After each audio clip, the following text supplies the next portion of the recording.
Hey guys, so welcome to our marathon. So as you have known कि हम लोग ने मैक्रो इकोनॉमिक्स का सेमेस्टर 2 के लिए एक मैराथन स्टार्ट किया था जो आप लोगों को पहले ही बताया गया था. सो आज मैं आप लोगों को income determination in the short term जो कि आपका 6.2 पार्ट है स्केम वाला वो आज मैं कराने वाला हूँ completely in depth crystal clear पूरा सारा कॉन्सेप्ट्स एंड टॉपिक्स के साथ. बट इसके लिए सबसे पहले आप लोगों को हम लोग का यूट्यूब चैनल को सब्सक्राइब करना पड़ेगा और हम लोग का कम्युनिटी में ज्वाइन करना पड़ेगा ताकि फर्दर जो जो स्टैटिस्टिक्स और सारा सारा माइक्रो और दूसरा आपका जितना भी सब्जेक्ट्स है उसका जब भी वीडियोस अपलोड होने वाला है तो आपको हम लोग को कम्युनिटी में सबसे पहले मिलेगा. फिर बाद में अनलिस्टेड वाला तो लिस्टेड करके हम लोग उसको यूट्यूब में डालने वाले. तो इसके पहले तो आप लोगों को सबसे पहले तो हम लोग को कम्युनिटी ज्वाइन कीजिए, वहां पे आपको सारा लिंक्स मिल जाएगा इस मैराथन क्लासेस के लिए. ठीक है, so without further adieu let's start. तो देखिए आज वाला जो चैप्टर है वो आप लोगों का मैक्रो इकोनॉमिक्स जो थ्योरी है उसमें 6.2 में आता है. That is income determination in the short run जो कि आपका पार्ट 1 है. अब देखिए इसमें आपका सिंपल केंजियन मॉडल था दैट इज एसकेएम मॉडल. ये आपका 12 लेक्चर आवर्स का है. तो हम लोग ऐसे समझ सकते हैं कि एसकेएम वाला जो पार्ट है इसमें मोटा मोटा डेरिवेशन सबसे ज्यादा आता है और दूसरा चीज इसका जो एक एक बड़ा बड़ा पार्ट है जैसे पैराडॉक्स ऑफ थ्रिफ्ट उसके बाद आपका बीबीएम ये सब चीज का बहुत बहुत ज्यादा इंपॉर्टेंस रखता है एंड वेटेज रखता है. तो उन सब के ऊपर भी हम लोग बहुत ज्यादा अच्छे से डिस्कस करने वाले हैं. अब देखिए इसमें जो जो चीज है जैसे कि आपका कंजम्पशन फंक्शन हो गया इसके ऊपर आपको कभी कभी सम्स भी दे देता है तो उस सम्स को भी हम लोग थोड़ा बहुत अच्छे से समझने वाले हैं कि कैसे क्या सम्स करना होता है क्या क्या फंक्शंस है उसके ऊपर अच्छे से इन डेप्थ एनालिसिस और डिस्कशन करने वाले हैं. ठीक है, तो देखिए हम लोग इसको कैसे समझते हैं. तो हम लोग ये एसकेएम को सबसे पहले थोड़ा सा ब्रीफ हिस्ट्री जान लेते हैं. जैसे कि देखिए सबसे पहले हम लोग को क्या पता है कि क्लासिकल इकोनॉमिक्स था जो कि आपका एडम स्मिथ था, फिर आपका है न्यू क्लासिकलिस्ट जो कि आपका अल्फ्रेड मार्शल था. ठीक है, तो बेसिकली ये लोग लेजी फेयर पे ज्यादा इंपॉर्टेंस देते थे कि नो गवर्नमेंट इंटरवेंशन. बट जब 1930s का ग्रेट डिप्रेशन आया तब उसका जो सप्लाई साइड पॉलिसीज था दैट इज कि supply will create its own demand और we also know that Say's law ये काम नहीं कर रहा था कि सप्लाई जितना भी ज्यादा बढ़ रहा है जितना भी प्रोडक्शन बढ़ रहा है बट डिमांड नहीं हो रहा उतना ज्यादा सेल नहीं हो रहा उतना ज्यादा प्रोडक्शन नहीं हो रहा उतना ज्यादा आपका जीडीपी ग्रोथ नहीं हो रहा. तो जीडीपी फ्लक्चुएट कर रहा है वॉलिटिलिटी आ गया था जीडीपी पे. तो जो एडम स्मिथ या फिर जो जो पहले वाला क्लास इकोनॉमिस्ट था उन लोग का जितना भी सप्लाई साइड पॉलिसीज था वो इस टाइम पे अच्छे से काम नहीं कर पा रहा था. तो अब इस थ्योरी को कौन बनाया, इस थ्योरी को हम लोग ने बनाया था जे एम कीन्स ने, also we known as J M Keynes. कब 1930s पे क्या हुआ था, ग्रेट डिप्रेशन के टाइम. तो ग्रेट डिप्रेशन के टाइम जे एम कीन्स और ऑल्सो भी known as John Maynard Keynes ये इकोनॉमिक फ्लक्चुएशंस को उसने अच्छे से उसका थ्योरी पे बनाया था और उस थ्योरी को हम लोग पढ़ते हैं केन्जियन इकोनॉमिक्स. ठीक है, ये इसका ब्रीफ हिस्ट्री था. अब देखिए केन्जियन इकोनॉमिक्स एक्चुअली में आया क्यों. सबसे पहले number 1 point is failure of classical economics. देखिए अब क्लासिकल इकोनॉमिक्स में हम लोग को क्या पता था कि नो गवर्नमेंट इंटरवेंशन. ठीक है, कि मार्केट्स फ्री मार्केट होता है कि सब लोग अपने आप जो इनविजिबल हैंड होता है कि ऐसे समझ में आता है कि जितना भी फ्लक्चुएशंस होता है वो धीरे धीरे अच्छे से स्टेबल होके स्टेबिलिटी पे आ जाती है. सोचिए कि अगर ज्यादा डिमांड है तो उसके लिए ज्यादा सप्लाई भी हो रहा है उसके हिसाब से जो इक्विलिब्रियम है वो स्टेबिलिटी के तरफ अप्रोच करता है. तो ये फ्री मार्केट हम लोग एक अजम्पशंस पकड़ के चलते थे. बट ये क्लासिकल इकोनॉमी में ये ग्रेट डिप्रेशन के टाइम ये अच्छे से समझाया नहीं जा रहा था बिकॉज काफी ज्यादा सप्लाई था. काफी ज्यादा सप्लाई के हिसाब से जीडीपी ग्रोथ उतना अच्छे से नहीं हो रहा था क्योंकि उतना ज्यादा प्रोडक्शन नहीं हो रहा था उतना ज्यादा अर्निंग्स नहीं हो रहा पाता था. इसके वजह से हम लोग ये फेलियर ऑफ क्लासिकल इकोनॉमिक्स बोलते हैं. नेक्स्ट क्लासिकल इकोनॉमिक्स क्या बोला था मैंने कि लेजर फेयर है that is no government intervention. But Keynes ने बोला था yes we need for government intervention.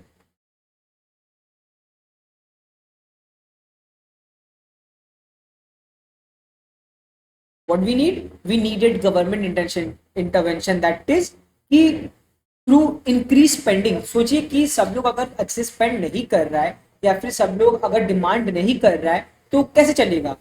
तो इधर कीन्स ने ये बोला था कि लेट्स से गवर्नमेंट जो है वो अपना स्पेंडिंग इंक्रीज कर देता है, that is aggregate demand increase कर देता है। सो इफ हम लोग का डिमांड बढ़ जाता है और सप्लाई पहले जैसे था वैसा ही रहते हैं, तो in the whole picture we can say कि ओवरऑल जीडीपी इंक्रीज करेगा क्योंकि डिमांड मेरा इंक्रीज करे। अब अगर मेरा जीडीपी इंक्रीज करे उसका क्या मतलब है कि मेरा प्रोडक्शन इंक्रीज करे।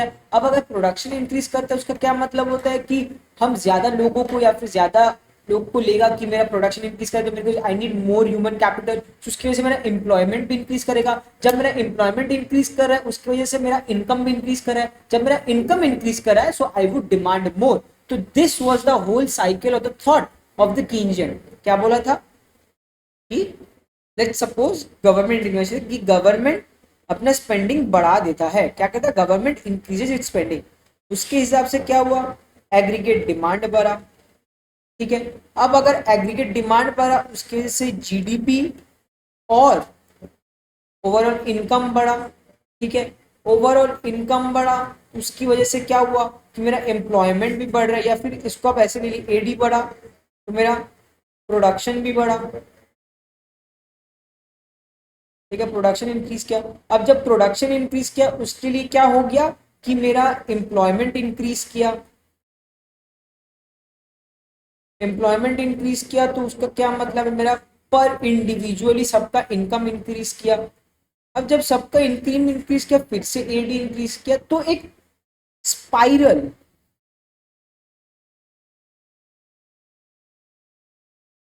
तो क्या हुआ एक स्पाइरल बना।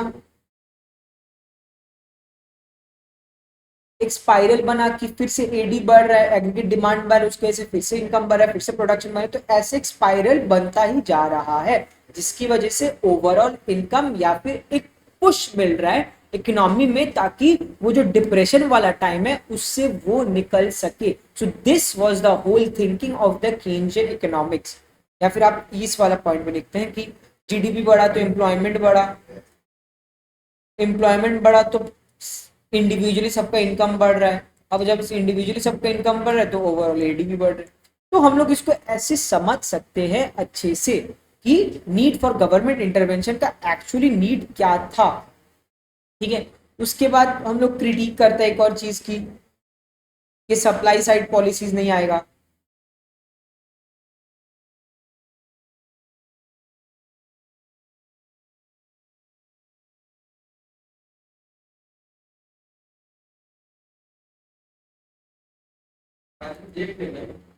क्या था वो सेज लॉ क्या बोलता था, supply creates it own demand. देखिए ये समझिए मैं आपको एकदम बेसिक से इन डेप्थ सब कुछ समझाने वाला हूँ। तो अब कभी भी आपको कोई भी डाउट हो तो उसके लिए मैराथन क्लासेस को देखने के बाद हम लोग का कम्युनिटी ग्रुप में आप अपना डाउट्स को अच्छे शेयर कीजिए ताकि हम लोग वो डाउट्स को अच्छे से आपका सॉल्व कर पाए and you get crystal clear and ready for your examination in every topic of economics. देखिए ये क्या था कि supply creates is own demand, right, ये सेज लॉ था। तो इसमें क्या बोलता है कि प्रोडक्शन बढ़ गया। ठीक है, प्रोडक्शन इंक्रीज हुआ। अब प्रोडक्शन जब इंक्रीज किया उसकी वजह से लेबर का क्या होता है इनकम बढ़ता है कि अगर मैं प्रोडक्शन इंक्रीज करता हूँ तो मेरा लेबर भी मेरे को और ज़्यादा चाहिए तो मेरे को एम्प्लॉयमेंट चाहिए।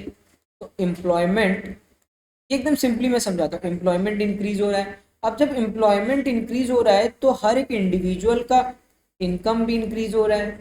ठीक है, अब जब हर एक इंडिविजुअल का इनकम इंक्रीज हो रहा है उसकी वजह से वो क्या कर रहा है डिमांड ज़्यादा कर रहा है, तो डिमांड भी इंक्रीज कर रहा है। तो अब जब डिमांड ज़्यादा बढ़ रहा है मोर देन योर प्रोडक्शन तो मुझे to capture that demand I need to increase my production also. ठीक है, तो इसकी वजह से मैं फिर से प्रोडक्शन को इंक्रीज कर दूंगा। तो ये एक साइकिल क्लासिकल इकोनॉमिस्ट ये सोचते थे कि if I increase my supply then employment will generate so the income will lead to greater demand and that greater demand will again push the production cycle। तो ये था बेसिकली द क्लासिकलिस्ट या फिर supply side policy. But in 1936 जब आपका great depression hit किया, तब ये वाला थिंकिंग काम नहीं कर रहा था। प्रोडक्शन बढ़ रहा था बट एम्प्लॉयमेंट नहीं था। तो इसको समझाने के लिए कीन्स ने अपना केंजियन इकोनॉमिक्स या फिर डिमांड साइड इकोनॉमिक्स को इंट्रोड्यूस किया था। तो हम लोग क्या समझते हैं, केंजियन क्या इंट्रोड्यूस किया था? केंजियन ने डिमांड साइड पॉलिसीज और इकोनॉमिक्स। क्या बोलता था कि demand is the major cause of volatility in your aggregate demand. क्या था कि demand is the major factor for fluctuations and volatility in demand in GDP.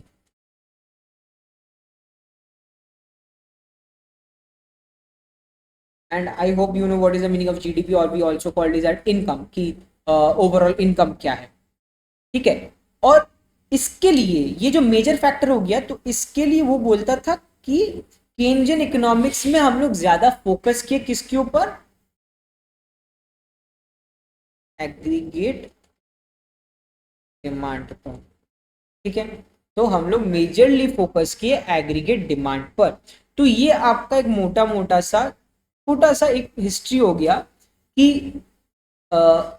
Classical economics ने बोला था कि supply side supply creates is own demand, supply बढ़ेगा तो employment बढ़ेगा, एम्प्लॉयमेंट बढ़ेगा तो इनकम बढ़ेगा, इनकम बढ़ेगा तो डिमांड बढ़ेगा, डिमांड बढ़ेगा तो एक्चुअली प्रोडक्शन फिर से बढ़ेगा। तो एक वर्चुअस साइकिल चलता रहेगा। बट 1936 का जब ग्रेट डिप्रेशन हिट किया, तब ये वाला जो थिंकिंग था ये एक्चुअली काम नहीं कर रहा था। तो उसकी वजह से कौन आया? जॉन मेयर्ड कीन्स ने, जो अपना book general theory of interest में बोला कि देखो ऐसे नहीं होता, गवर्नमेंट इंटरवेंशन को लगेगा ही लगेगा, and that is very much important. और ये भी बोला था कि एक्चुअली जो फ्लक्चुएशन है आपका जीडीपी में, that is basically due to the aggregate demand and not because of the supply side policy या फिर सप्लाई साइड। तो उसने मेजरली अपना केंजियन इकोनॉमिक्स में उसने डिमांड को बहुत ज्यादा फोकस दिया, और हम लोग को एक नया थ्योरी मिला, दैट इज केंजियन थ्योरी। ठीक है, इतना आप सब लोगों को समझ में आ गया होगा।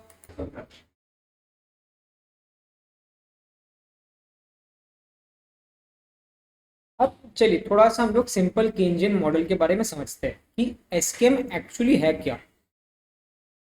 तो इतना पहले तो आप लोगों को थोड़ा सा जो थ्योरी था, जो समझ में आता, जो हिस्ट्री है, वो आपको थोड़ा सा समझ में आ गया होगा आई गेस।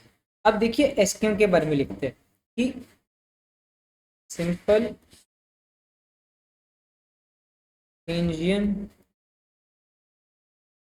मॉडल, ये एक्चुअली में है क्या चीज। देखिए ये जो सिंपल केंजियन मॉडल है ना, ये मतलब is it has been used to capture the most basic fundamental ideas that was developed by Keynes to explain the short run year to year fluctuation in the aggregate output and employment। क्या बोला मैंने कि it was used या फिर the SKM model, ये याद रखना, the SKM model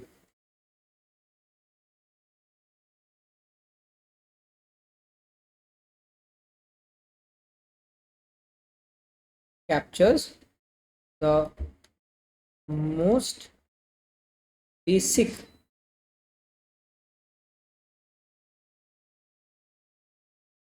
fundamental ideas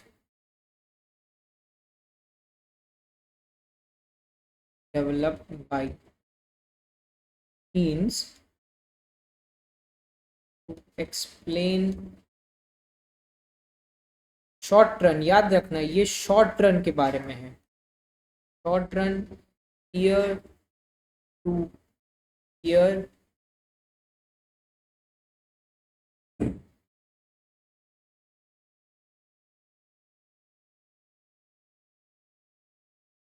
fluctuations in the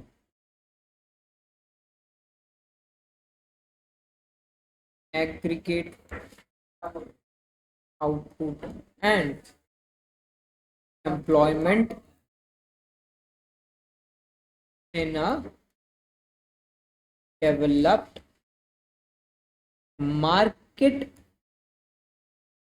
economy. अब देखिए इसमें जो ये जो है, ये आपका बेसिक डेफिनेशन है व्हाट इज एसकेएम। अब देखिए इसका मेन थोड़ा सा ना हम आपको बता देते हैं कि इसका मेन कौन कौन सा कीवर्ड्स है। That is short run, year two year fluctuation in aggregate output and employment in a developed market economy, in a developed market economy.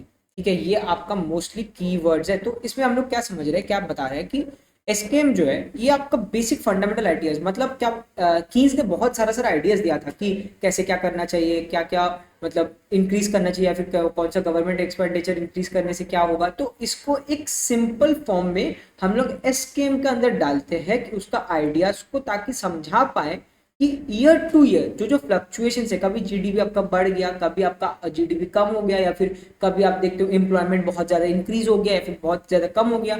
तो ये सब फ्लक्चुएशंस को क्यों, कैसे हो रहा है और उसको कैसे ठीक कर सकते हैं, ये सब आइडियाज हम लोग को कीन्स ने दिया था।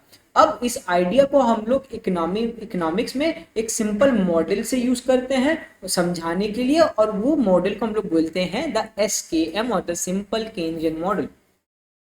अब देखिए हम थोड़ा थोड़ा क्या होता है कि बहुत बार दिक्कत हो जाता है कि हम लोग को बहुत सारा की टर्म्स नहीं पता होता है, जैसे कि एक मार्केट इकोनॉमी क्या होता है। A market economy as is one where household and the firms are free to take their demand and supply decisions. मैंने क्या बोला, मार्केट इकोनॉमी क्या है, a market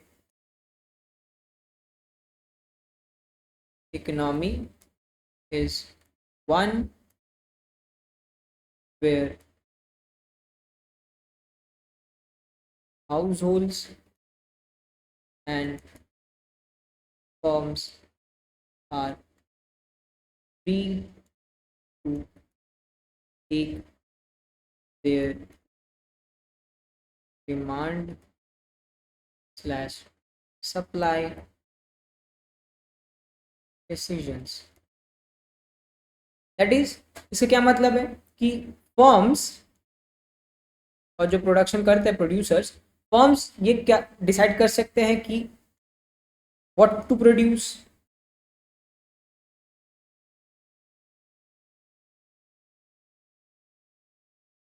how much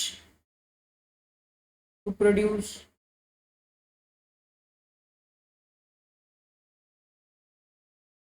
what prices to charge,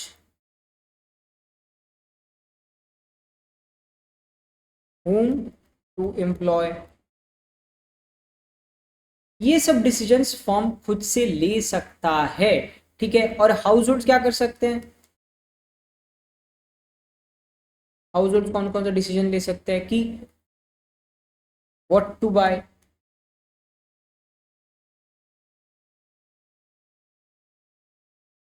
how much to bye,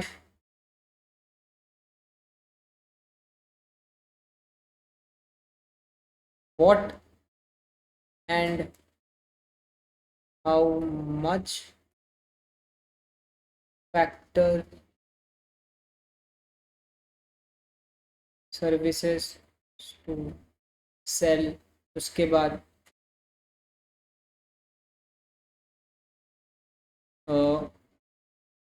whom to cell. देखिए अब थोड़ा सा confusion हो सकता है कि इफ यू डोंट नो कि हाउस होल्ड्स क्या सेल करते हैं, हाउस होल्ड अपना फैक्टर या फिर फैक्टर्स ऑफ प्रोडक्शन, ये जो होता है वो सब सेल करती है, फैक्टर सर्विसेज। ठीक है, हाउस होल्ड्स फैक्टर सर्विसेज एक प्रोडक्शन या फिर ये फर्म्स को फैक्टर्स ऑफ प्रोडक्शन या फिर फैक्टर सर्विसेज, क्या लिखा मैंने, फैक्टर सर्विसेज देता है या फिर लेबर, ये हाउस होल्ड फर्म्स को देता है। So this is a market economy. Market economy is where firms and household are free to take their demand and supply decisions. ठीक है, तो मार्केट इकोनॉमी का इन definition we can say that all economic activities such as production, buying, selling are performed voluntarily by the households and the firms. क्या बोला मैंने, इन अ market economy all economic activities such as buying, selling, production, etc. are performed voluntarily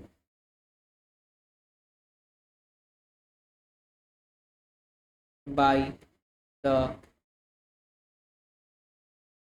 households and the firms.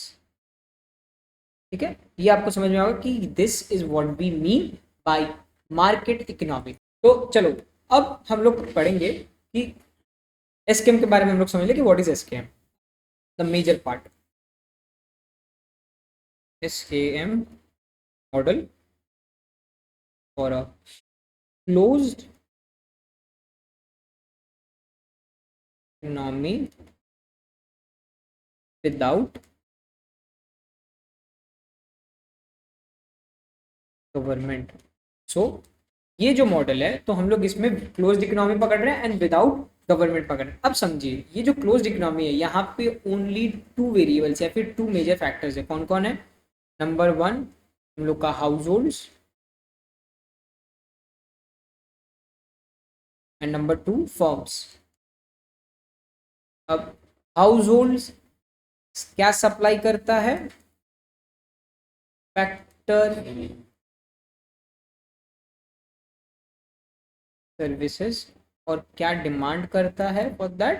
Wages. ठीक है। Firms क्या supply करता है? Products. और क्या डिमांड करता है उसके लिए? प्राइस। अब इफ यू नो कि सर्कुलर फ्लो डायग्राम में क्या होता है कि ये सर्कुलर फ्लो डायग्राम का ही पार्ट है कि हम लोग को क्या पता, हाउस होल्ड है और यहाँ पे मेरा फॉर्म है। ठीक है, तो हाउस होल्ड फॉर्म्स को क्या देता है? Factor services. And what is factor services? For production हम लोग ये मानते हैं कि वी नीड ह्यूमन कैपिटल या फिर ह्यूमन रिसोर्सेज। अब ह्यूमन रिसोर्स क्या करता है कि कोई भी मशीन को चलाने के लिए हम लोग को एक इंसान का जरूरत है, कोई भी कंप्यूटर चलाने के लिए हम लोग इंसान का जरूरत है।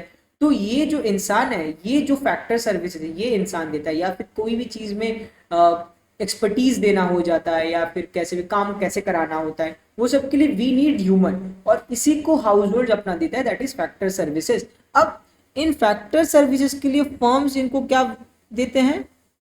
वेजेस। ठीक है, ये हो गया। अब फर्म्स अपना फैक्टर सर्विसेज यूज करके हाउस होल्ड्स को क्या देते हैं? प्रोडक्ट्स। और हाउस होल्ड्स के पास जो वेजेस आ रहा है in the form for the work for factor services, उससे वो फर्म्स को क्या देते हैं?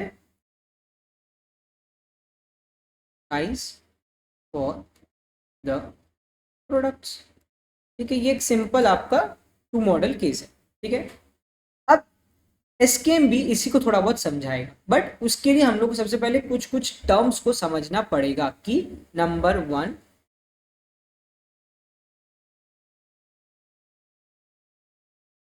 SKM is a theory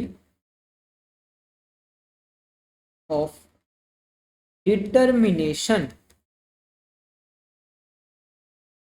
of real, ये याद रखना, ये बहुत इंपॉर्टेंट है, real GDP in the short run. अब शॉर्ट रन का क्या मतलब है? जहां पे available stock of capital and labor is constant, that is production is a function of L, K where both K and L are constant। ये बार से हम लोग यही समझाते हैं कि इसका मतलब constant है, because we also know कि लेबर जो है वो बहुत इजीली इंक्रीज कर सकता है, but in the short run हम लोग पकड़ते हैं कि both labour and capital are constant, कि इस टाइम के अंदर we can not increase our labour और ज़्यादा लेबर इनटेक नहीं कर सकते हैं या फिर ज़्यादा कैपिटल भी प्रोड्यूस नहीं कर सकते। दैट इज हम लोग लैंड जल्दी ज़्यादा एक्वायर नहीं कर सकते या फिर नया नया मशीनरीज हम नहीं ला सकते ताकि हम लोग अपना प्रोडक्शन इंक्रीज कर पाए। सो इसका क्या मतलब है, the production is only a function of L, K where both the variables are constant, that is labor and capital, both the variables are constant। ये हम लोग समझ के चलते हैं, ठीक है। और हम लोग ये भी जानते हैं कि SKM ये अज्यूम करके चलता है कि ये जो शॉर्ट रन है ना, इसमें जो रिसोर्सेज है वो आइडल है, दैट इज आइडल कैपिटल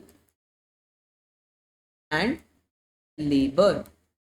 इसका क्या मतलब है आइडल है, देखिए SKM ये अज्यूम करता है नॉर्मल सर्कमस्टांसेस पे कि मार्केट इकोनॉमी में इन अ शॉर्ट रन क्या होता है, ये जो रिसोर्सेज है ये ज्यादा है।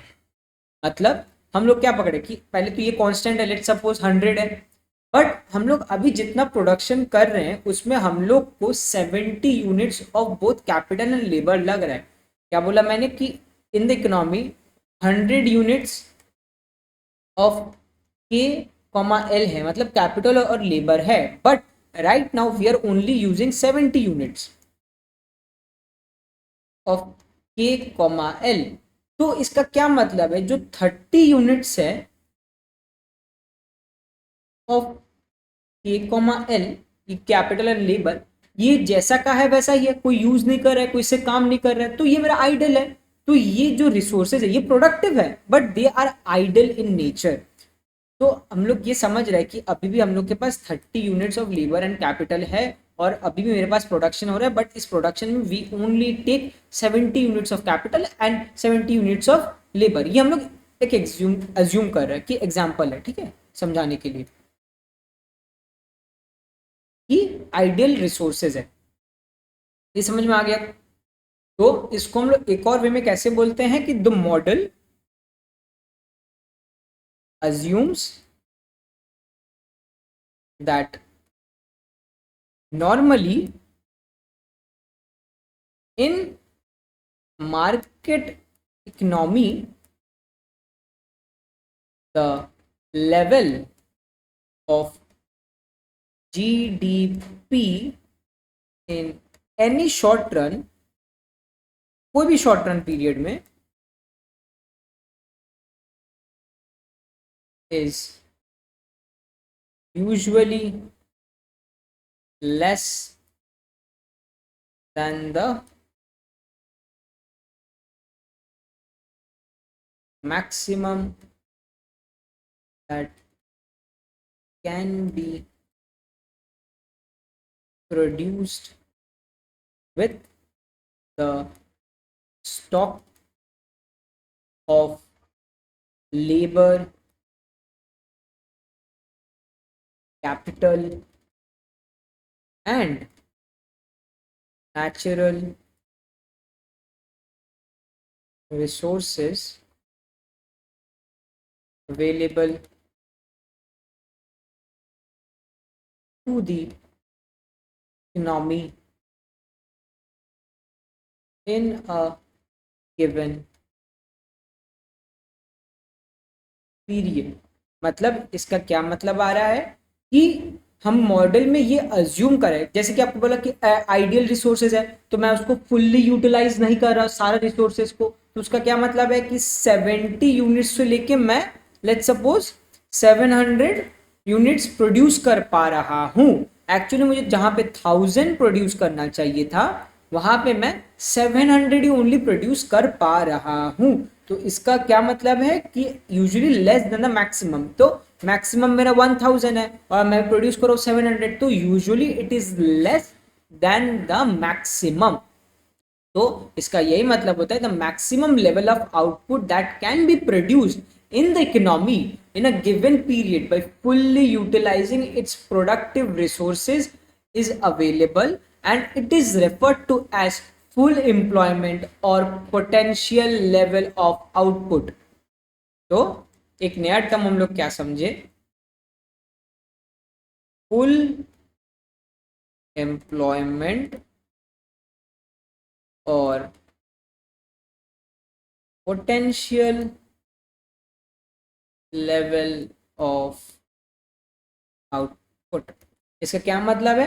The maximum level of output that can be achieve by fully utilising the available stock of capital, labour and natural resources. और उस जो आउटपुट हम लोग को मिला है उसको हम लोग बोलते हैं फुल एम्प्लॉयमेंट और potential level of output in a given economy.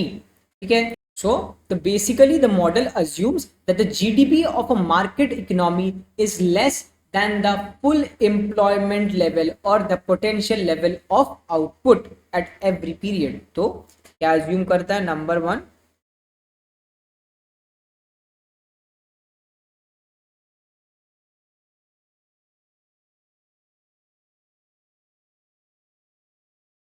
that GDP और income of a market economy is less than the full employment or potential level of output at every period. Or what is the reason behind it? The reason behind it that there are idle resources, idle productive resources in the economy at that given point of time.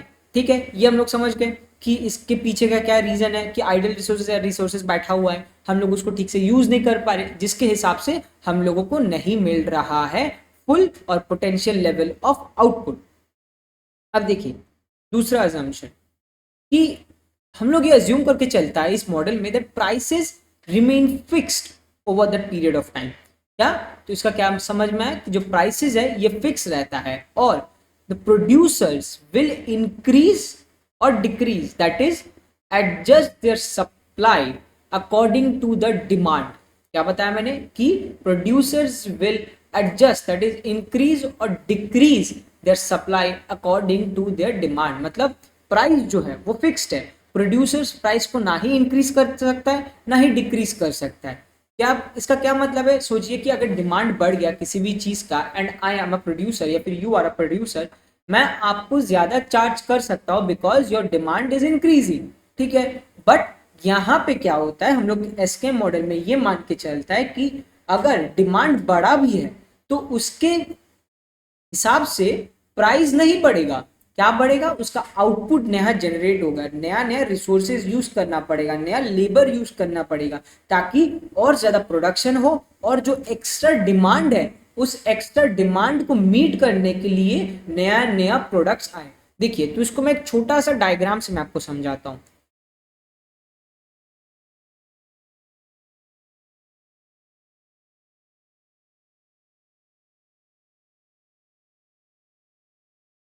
देखिए ये normal एक diagram जहाँ पे यहाँ पे price आ जाता है और यहाँ पे आपका क्वांटिटी।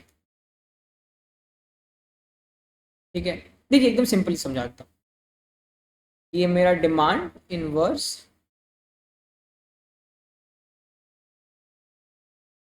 और ये मेरा सप्लाई। ठीक है, अब मैंने क्या बोला कि इफ द डिमांड इंक्रीजेस, आप in the market demand increase कर गया तो इट शिफ्ट आउटवर्ड्स या फिर शिफ्ट टू द राइट। इसकी वजह से क्या हो रहा है, मुझे दिखने को मिल रहा है कि since demand has increase, equilibrium price से, ये पीई है, P1 तक प्राइस इंक्रीज कर गया। ठीक है, तो इससे प्राइस इंक्रीज कर रहा है ड्यू क्योंकि डिमांड भी इंक्रीज कर रहा है, बट हम लोग ने ये क्या माना है कि प्राइस विल रिमेन फिक्स्ड और प्राइस इज कांस्टेंट।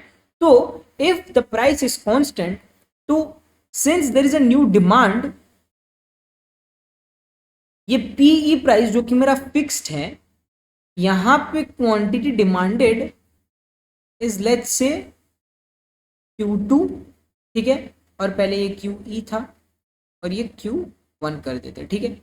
तो जब पीई मेरा प्राइस है और वो जब फिक्स्ड है, तब नया डिमांड के हिसाब से मुझे कितना ज्यादा क्वांटिटी और प्रोड्यूस करना पड़ेगा, Q2 minus Q1 quantity produce करना पड़ेगा और ज्यादा टू मीट द शॉर्टेज, ठीक है। शॉर्टेज आ रहा है डिमांड की demand is greater then supply, तो शॉर्टेज आएगा basically. And since the price is constant, तो सप्लायर्स प्राइस इंक्रीज करके स्टेबिलिटी नहीं ला सकता मार्केट में, तो तब हम लोग क्या कर रहा है कि स्कीन्स बोलता है कि इस वजह से सप्लाई भी इंक्रीज करेगा। क्या इंक्रीज करेगा? सप्लाई। देखो, सिंस सप्लाई भी इंक्रीज कर रहा है, अब जो नया वाला पॉइंट आ गया, दैट इज पीई प्राइस पे Q2 मुझे मिल रहा है, ये E2 ये E1, ठीक है। ये आपको समझ में आ, ये मैं आपको समझाने के लिए कर रहा हूं, बट ये आपको समझ, ये डायग्राम हम लोग को एग्जामिनेशन में नहीं बनाना है। इफ दे आस्क, ये डायग्राम नहीं आएगा, क्योंकि अभी आप मैक्रो पढ़ रहे हो, ये माइक्रो से मैंने आपको समझा दिया कि कैसे क्या हो रहा है और क्यों हम लोग प्राइस को फिक्स रखते हैं, ठीक है। ये आप समझ गए। तो हम लोग मॉडल में यही एज्यूम करता है,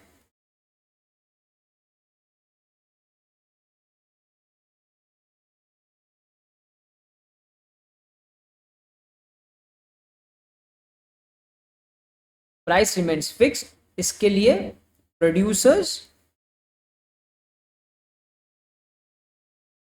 simply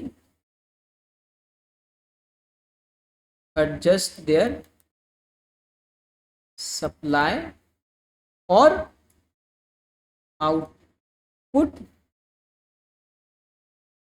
to the demand that comes forth at that given price। तो क्या समझा कि गिवन प्राइस आपका पीई है और उस टाइम पे आपका क्वांटिटी डिमांड कितना है Q2, तो सप्लायर्स क्या करेंगे, आपका सप्लाई को एडजस्ट करेंगे, इस सिचुएशन में सप्लाई को इंक्रीज करेंगे SS1 तक, जहां पे वो लोग डिमांड को मीट कर पाए और शॉर्टेज को हटा पाए, ठीक है। ये एक और अजम्पशन था। तो इस अजम्पशन का बेसिकली इंप्लीकेशन क्या है?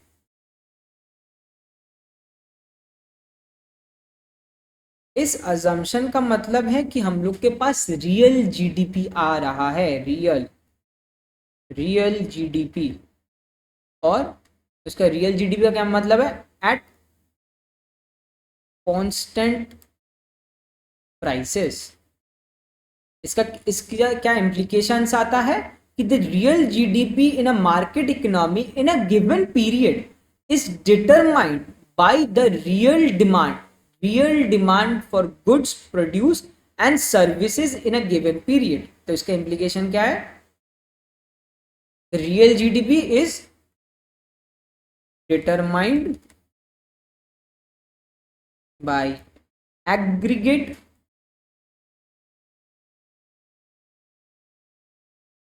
real demand for produce goods and services at a given period।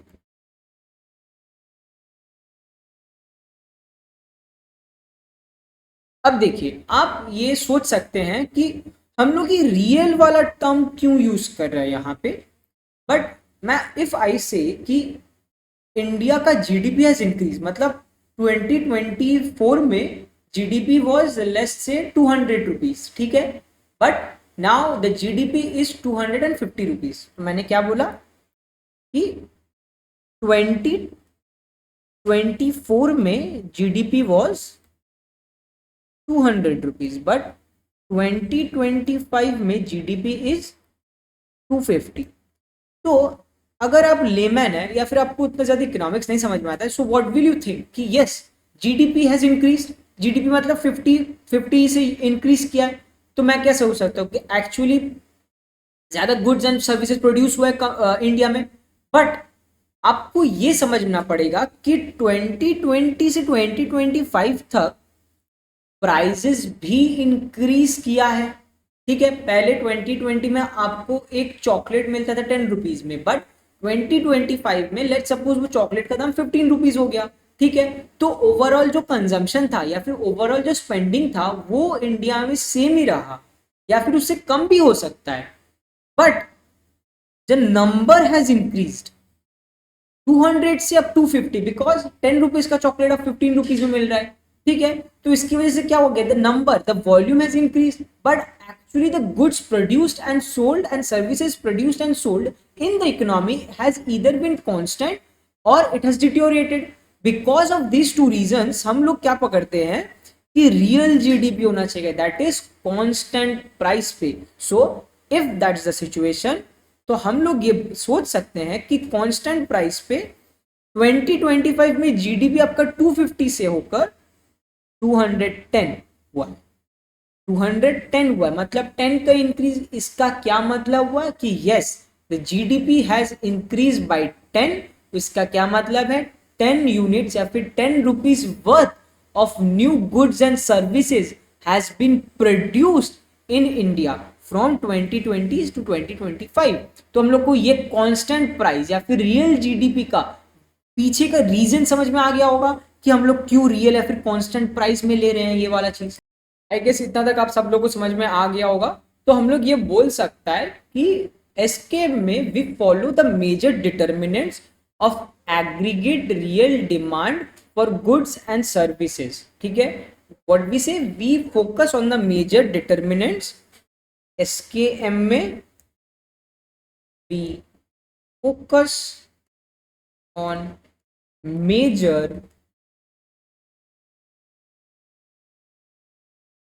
determinants of aggregate real demand for goods and services in the short run। ठीक है, ये हम लोग को समझ में आ गया है गाइस। अब देखिए अब हम लोग क्या करने वाले, थोड़ा सा इंपॉर्टेंट है। हम लोग जो नेशनल इनकम है, नेशनल इनकम हम लोग अभी नेशनल इनकम बाद में करेंगे, बट पहले बड़ा बड़ा मेजर चंक्स वाला कर लेते हैं। तो नेशनल इनकम में हम लोग ये पढ़ने वाले हैं कि the demand is actually based upon two factors which is consumption and investment. ठीक है, ये हम लोग को समझ में आएगा। जो डिमांड है ये हम लोग पकड़ते हैं स्कीम में कि aggregate demand is basically a sum aggregate sum of consumption plus investment. ठीक है, ये that is in a closed economy without government. ठीक है, तो जो जीडीपी है, ठीक है, जो मेरा गुड्स एंड सर्विसेज है,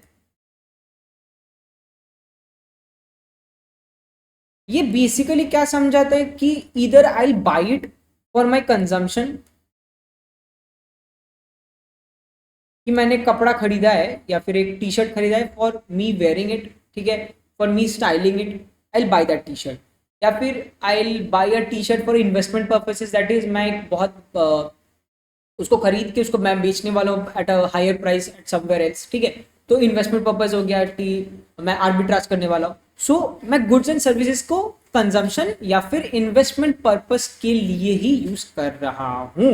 ठीक है, कि कोई भी इन्वेस्टमेंट के लिए। बट अब आप ये थोड़ा सा समझ लीजिए कि विदाउट ये हम लोग जो एग्रीगेट कंजम्पशन है ये भी एग्रीगेट है, मतलब सबका, और इन्वेस्टमेंट भी एग्रीगेट है।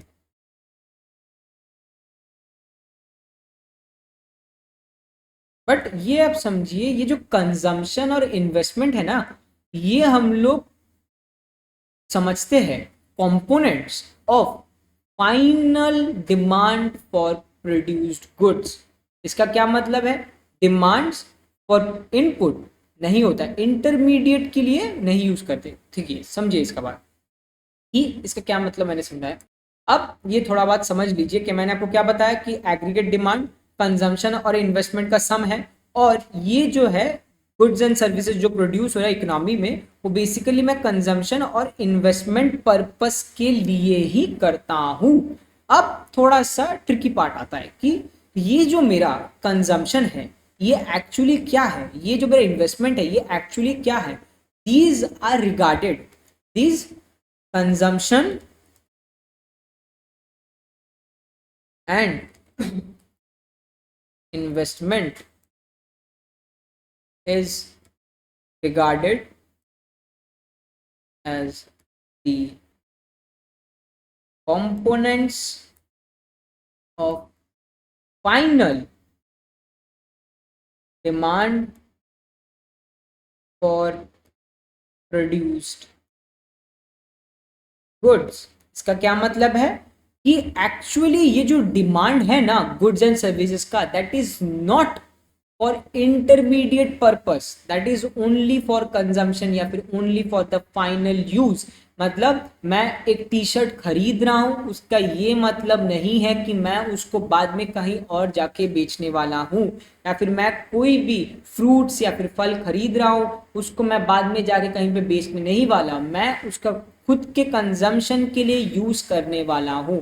That is it is not a part of intermediate goods. ठीक है, ये आपको समझना पड़ेगा। तो aggregate demand is the sum of aggregate final real consumption. अरे यार, तो बेसिकली मैंने आपको बताया फाइनल गुड्स, तो हम लोग इसको बोल सकते हैं कि in the economy we have aggregate final real demand. Aggregate चार terms, aggregate final real demand for goods and services. तो इसका क्या मतलब है, फाइनल मतलब नो इंटरमीडिएट यूज, रियल का मतलब कांस्टेंट प्राइस। ठीक है, एंड सबसे लास्ट पार्ट जो कि एसकेएम बोलता है और या फिर अज्यूम करके चलता है, जीडीपी या फिर gross domestic product is actually determined by the aggregate planned demand for goods and services. क्या बताया मैंने, aggregate planned demand for goods and services. इसका क्या मतलब है कि aggregate demand, aggregate planned demand is nothing but the sum of aggregate planned consumption demand and aggregate planned investment demand. ठीक है, तो हम लोग के पास टोटल 3 नया नया वर्ड्स हम लोग को समझ में आया कि एक हो गया आपका aggregate planned final real demand for goods and services. तो ये है टोटल डिमांड। हम लोग इसको ऐसे समझाते हैं एसकेएम में अजम्पशंस के साथ कि एक्चुअल में जो जीडीपी है उसका कहाँ से आता है, कि वो होता है आपका aggregate planned final real demand for goods and services, and that is equal to the sum of aggregate planned real final consumption demand and investment demand. So इसको इतना बड़ा नहीं लिख के हम लोग सिंपली ये समझाते हैं एग्रीगेट डिमांड। इसको इस पूरा चीज को हम लोग लिखते हैं एग्रीगेट डिमांड। और आपको ये थोड़ा समझना पड़ेगा कि planned demand is not equivalent to actual demand। इसका क्या मतलब है कि वी आर एक्चुअली प्लानिंग, ये एक एक्सपेक्टेशन है या फिर we are thinking of this demand कि लेट्स सपोज कि ऑरेंजेस का डिमांड हम लोग समझ रहे हैं कि नेक्स्ट 5 to 10 ईयर्स में 500 इंक्रीज करने वाला है, बट एक्चुअल में वो 400 इंक्रीज किया है। सो हम लोग इसको एक हाइपोथेसिस या फिर सोच के चलते हैं कि एग्रीगेट डिमांड जो है दैट इज एक्चुअली प्लान्ड, कि हम लोग ये समझते हैं कि ये हो सकता है, हम लोग ये समझ के चलते हैं, but that is not equal to your actual demand in the period. ठीक है, ये हम लोग समझिए। तो ये है टोटल एग्रीगेट डिमांड के बारे में। लेट्स से ये प्लान्ड वाला को थोड़ा अगर हम एग्जांपल से समझते हैं कि इन अ गिवन पीरियड, ये हमको समझाने के लिए दिखा रही है, ये कोई एग्जाम में उतना आएगा नहीं, बट प्लान्ड के और एक्चुअल में समझ लीजिए। इन अ गिवन पीरियड एक country household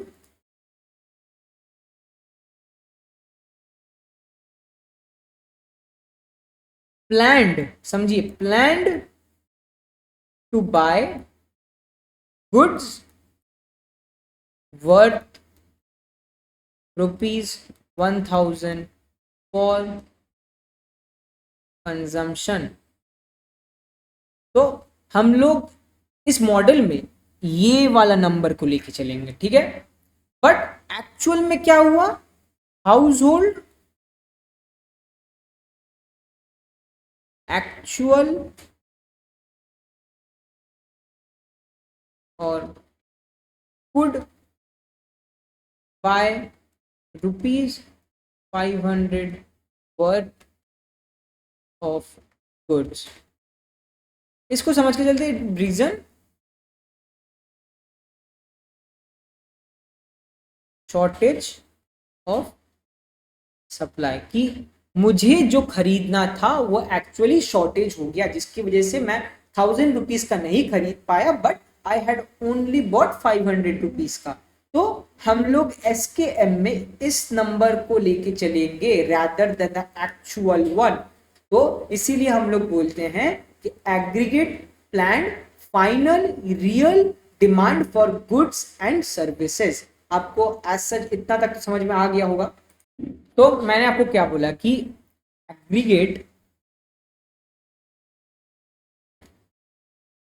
planned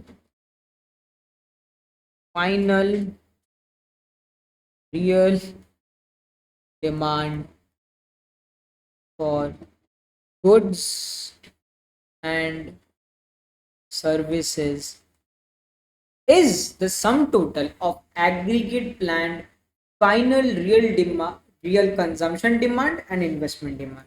So this is equivalent to aggregate planned final real consumption demand and investment demand. ठीक है, सो अभी हम लोग बात करेंगे आपका एग्रीगेट प्लान्ड कंजम्पशन डिमांड। तो ऊपर से हम लोग को क्या क्या पता चला कि ये प्लान्ड है जो कि मैं सोच रहा हूं,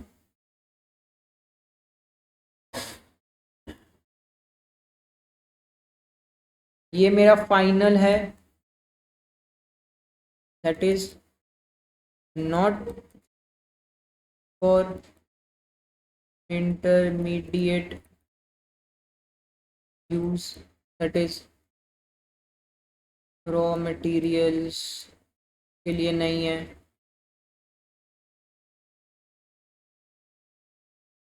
एंड थर्ड रियल है, that is at constant price. ठीक है, ये तीन हम लोग को समझ में आता है कि एग्रीगेट प्लान कंजम्पशन डिमांड है। तो इसके बारे में अभी हम लोग जानेंगे। तो ये जो मेरा कंजम्पशन डिमांड है, so what are the factors on which this actually depend on.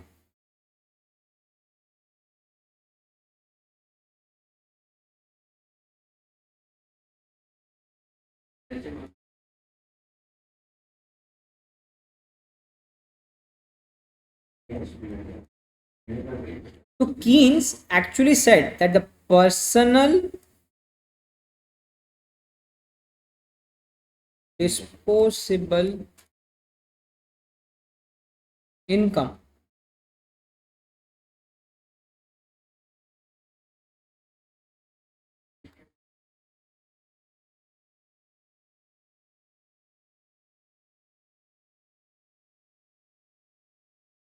in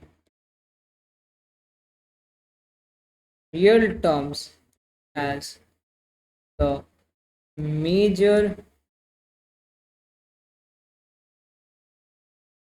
determinant of aggregate planned consumption demand. तो कीन्स क्या बोल रहा है कि what was the actual factor that depends on this aggregate planned consumption demand? तो उसने बोला था जो personal disposable income है, that is the income that I have for expenditure या फिर for spending, उसके वो एक मेजर डिटर्मिनेंट है मेरा कंजम्पशन फंक्शन के लिए या फिर कंजम्पशन डिमांड के लिए. लेट्स सपोज ये समझिए कि आपके पास 100 रुपीज का इनकम है, जहां से 30 रुपीज आपका टैक्स चला गया, तो बाकी बचा रहा 70 रुपीज. ठीक है, this 70 rupees is actually your disposable income या फिर आपका एज वी कैन से इन हैंड. तो मेरे पास जितना पैसा है, मेरे पास 70 रुपया है, तो मैं इन 70 रुपया को यूज करके ही मैं कंजम्पशन कर सकता हूँ. मैं 70 रुपया का chips, Kurkure, cold drink, ice cream यही खरीद सकता हूँ. बट मेरे पास 100 रुपया जो मुझे मिला मैं उससे नहीं ले सकता. उससे मेरा कंजम्पशन डिमांड फंक्शन नहीं अफेक्ट करता है. किससे अफेक्ट करता है? दिस 70 रुपीज या फिर डिस्पोजेबल इनकम से. बट हम लोग यहाँ पे क्या पकड़े हैं? Without government in a closed economy. तो जो एसकेएम मॉडल है यहां पे,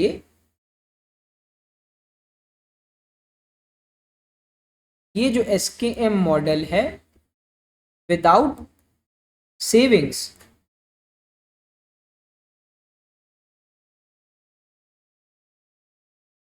the whole of GDP constitutes the gross personal disposable income. इसका क्या मतलब है कि यहाँ पे जहाँ पे हम लोग गवर्नमेंट को नहीं ले रहे, क्लोज्ड इकोनॉमी है, यहाँ पे जितना ही इनकम मुझे आ रहा है इस इकोनॉमी से, वो इकोनॉमी में कंप्लीटली डिवाइड हो जा रहा है और वही मेरा पर्सनल डिस्पोजेबल इनकम है. लेट्स सपोज मेरे पास 100 रुपया है और इसको मुझे गवर्नमेंट में कोई टैक्स नहीं दे पा रहा है और पूरा 10 लोग हैं इस इकोनॉमी में, तो हर जन के पास 10 रुपया का इनकम है और ये 10 रुपया का इनकम मेरा पर्सनल डिस्पोजेबल इनकम है. ठीक है, ये समझ में आ गया आपको? अब ये जो मेरा ये जो एग्रीगेट डिमांड है, एग्रीगेट कंजम्पशन डिमांड है, इन मैथमेटिक्स या फिर हम लोग इसको सी से डिनोट करते हैं, कैपिटल सी से. किससे? कैपिटल सी से हम लोग इसको डिनोट करते हैं इन अ क्लोज्ड इकोनॉमी. एंड हम लोग ये पता है कि वाई से हम लोग जीडीपी को डिनोट करता है. ठीक है, ये तो हम लोग को पता है. तो mathematically we can say that जो मेरा कंजम्पशन है that is a function of Y. कि क्या बोला मैंने कि जो फैक्टर, कौन सा फैक्टर है? मेरा एग्रीगेट प्लान्ड कंजम्पशन में कौन सा फैक्टर है? Personal disposable income. और in a zero saving economy, closed economy without the government, मेरा जो पूरा जीडीपी है that is my personal disposable income. और हम लोग वाई को जीडीपी मान के चल रहा है, तो इसीलिए वी कैन राइट कि C is a function of income. and we can say that C prime lies between 0 and 1, where C prime is equal to my marginal propensity to consume, या फिर मेरा MPC. So what is this marginal propensity to consume? Marginal propensity to consume means the increase in consumption due to additional increase in my income.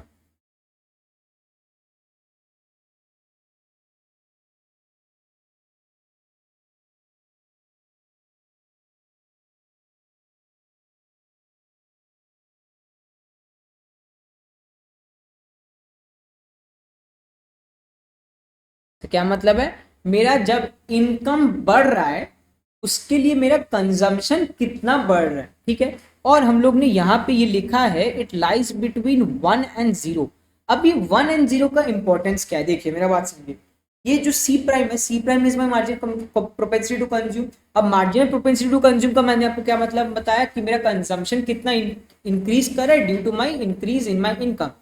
अब समझिए कि जब मेरा income था 100 rupees, तब मैं कंज्यूम करता था 60 रुपीज का, ठीक है। अब मेरा जो इनकम है वो मेरा 110 है और मेरा अभी कंजम्पशन हो गया 65, ठीक है। तो यहाँ से मेरे को क्या पता कि 10 रुपीज का मेरा इनकम इंक्रीज हुआ और उसके लिए मेरा 5 रुपीज का कंजम्पशन इंक्रीज किया, ठीक है। अब समझिए ग्रेटर देन 0 मतलब जब मेरा इनकम बढ़ रहा है तो मैं कंजम्पशन भी इंक्रीज करूंगा, मैं कंजम्पशन भी इंक्रीज करूंगा, but it is less than 1। उसका क्या मतलब है, अगर मेरा 10 रुपया से, यहाँ पे 10 रुपया से मेरा इनकम भी बढ़ रहा है तो मैं 10 रुपया से ही मेरा कंजम्पशन नहीं इंक्रीज करूंगा, उसके कम अमाउंट से मैं अपना कंजम्पशन इंक्रीज करूंगा। दैट इज 1:1 प्रोपोर्शन में मैं अपना कंजम्पशन इंक्रीज नहीं करूंगा। दैट इज 10 रुपया अगर मुझे इनकम इंक्रीज हुआ तो मैं 10 रुपया से ही अपना कंजम्पशन इंक्रीज नहीं करूंगा, मैं 10 रुपया के कम या फिर 1 यूनिट से कम अपना मैं कंजम्पशन इंक्रीज करूंगा। सो this is the significance of MPC greater than 0 but less than 1 का सिग्निफिकेंस, ठीक है। आई होप इतना तक आपका क्लियर है।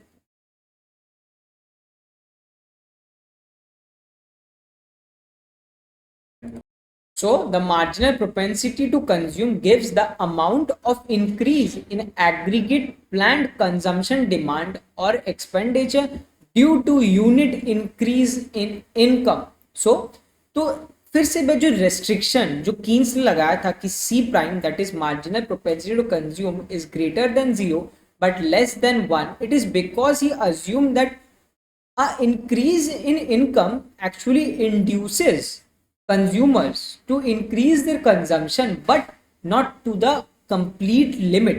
और इस रिलेशनशिप को, कंजम्पशन और इनकम ये जो रिलेशनशिप है, तो इसको कीन्स ने बोला था a fundamental psychological law governing the consumption spending of human beings.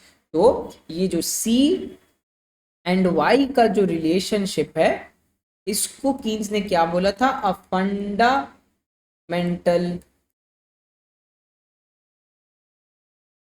Psychological law governing the consumption spending of human beings. अब ये जो कंजम्पशन फंक्शन है मेरा, इसको कीन्स ने और अच्छे से समझाया था। And for simplicity we take C is a function of A plus B Y। ये एक फंक्शन है, that is C is a function of Y। ये मैंने हम लोग को पहले तक कि C is a function of Y, ये समझ में आ गया हम लोग को। और इसको फॉर सिंप्लिसिटी हम लोग एक लीनियर फंक्शन लेके चलते हैं जहां पे मेरा A and b are constants or parameters of the consumption function. अब what is the significance of this A and B? यहाँ पे A is your autonomous consumption,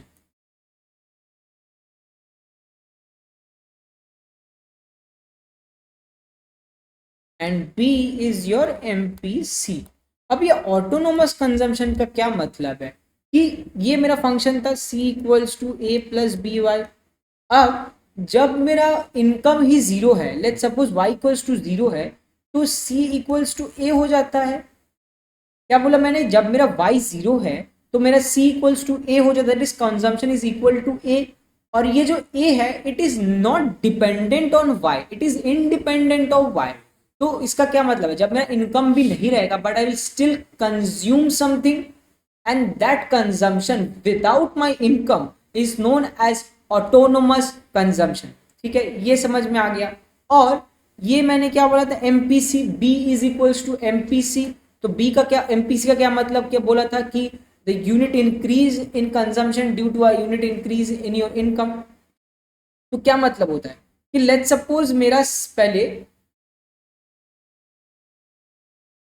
y था 50, let suppose c equals to 50 plus 10y।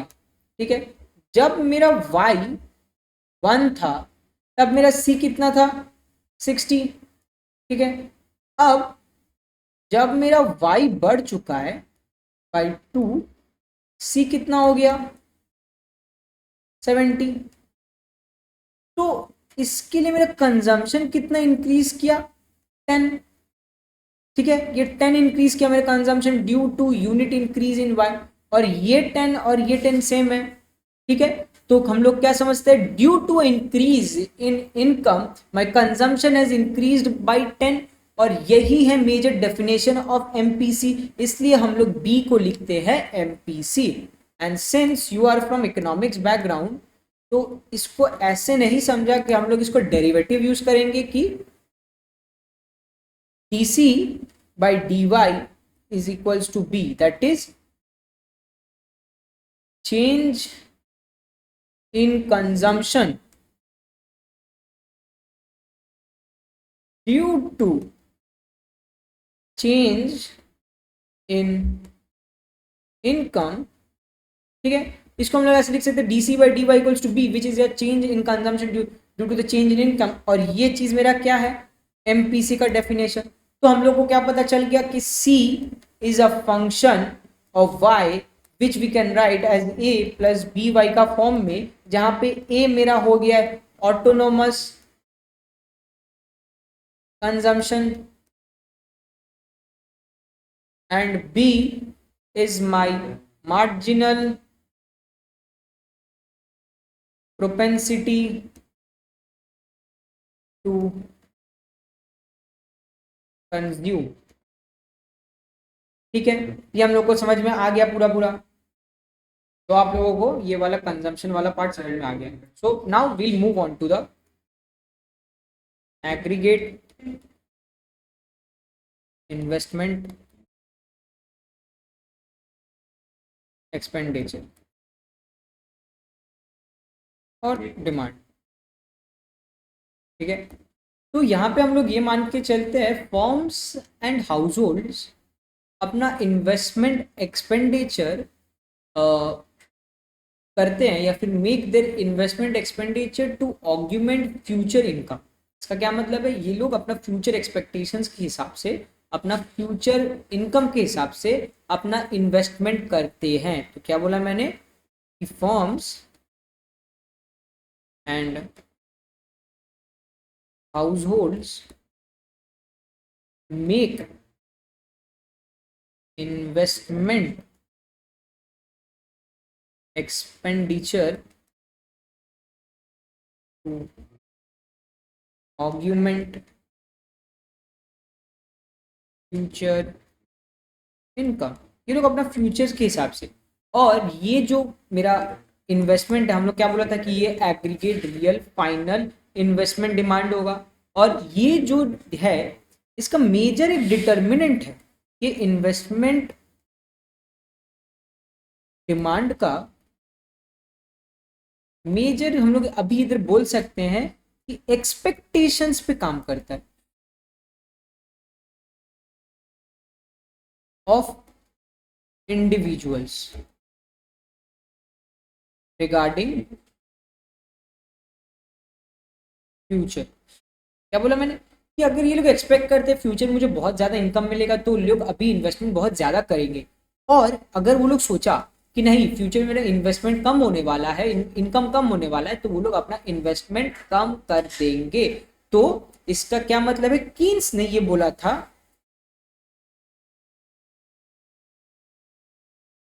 Keynes suggested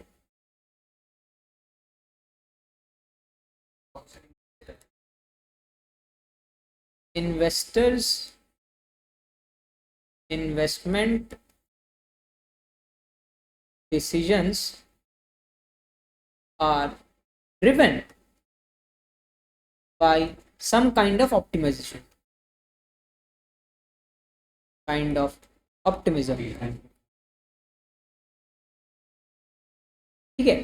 और ये ना Keynes in any kind of rational calculations के हिसाब से नहीं कर सकता था, कि इसका कोई मतलब नहीं है कि वो रैशनल है कि इनर रैशनल है, कैसे वो कैलकुलेट करेगा इस ऑप्टिमिज्म को।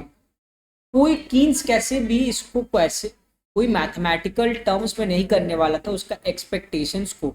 तो कीन्स इस ऑप्टिमिज्म को रेफर किया था एज एनिमल स्पिरिट, ठीक है। इसको वो एनिमल स्पिरिट के हिसाब से बोला था एंड उसको वो ज्यादा कोई मैथमेटिकल कैलकुलेशंस में नहीं डाला था। And in SKM we take investment as given or constant which is a exogenously given,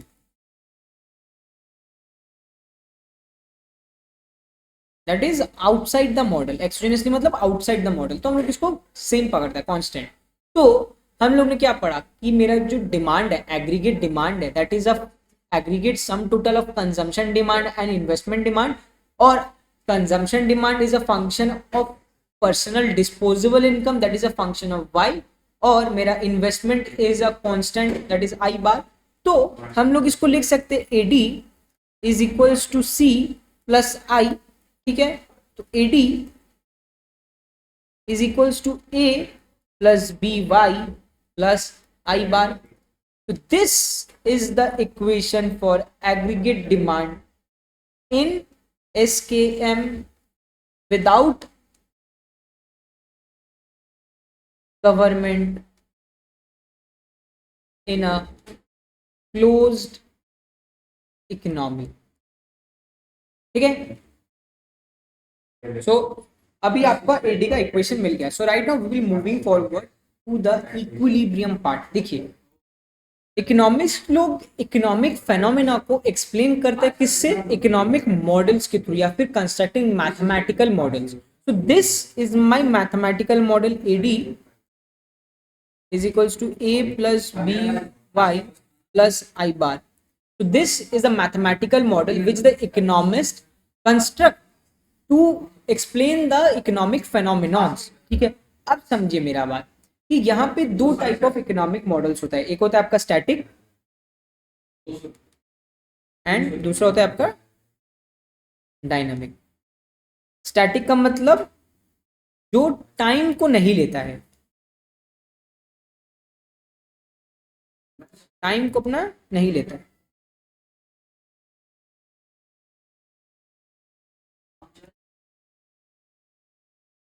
और डायनामिक में टाइम को मॉडल में इनकॉर्पोरेट करते हैं। सो इन अ स्टैटिक मॉडल हम लोग ये पकड़ते हैं कि उसमें टाइम को इनकॉर्पोरेट नहीं किया जाता, तो डायनेमिक में हम लोग टाइम को उस मॉडल में इनकॉर्पोरेट करते हैं। बट ये समझिए static model in economics, static model, ये जो स्टैटिक मॉडल है मेरा static model in economics majorly focuses on equilibrium, which is defined as a situation where all the variables are in a position of rest.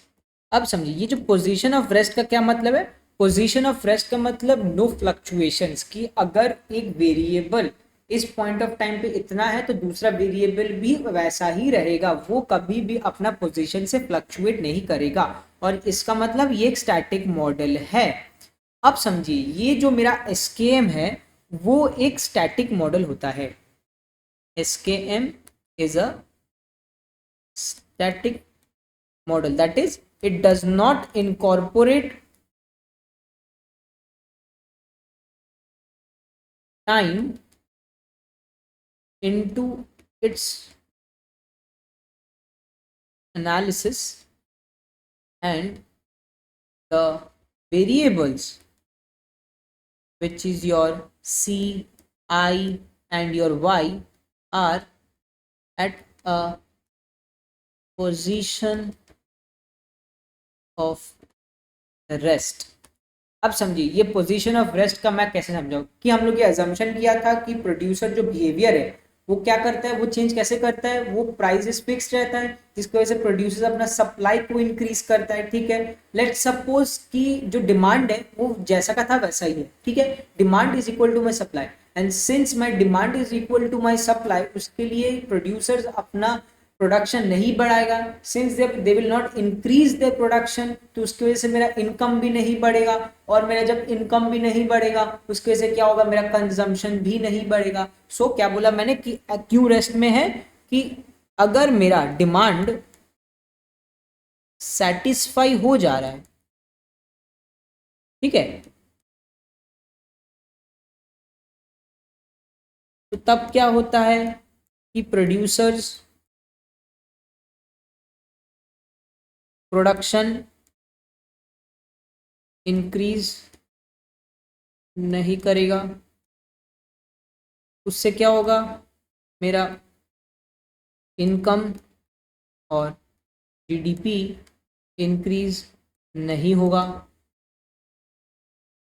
उससे क्या होगा, मेरा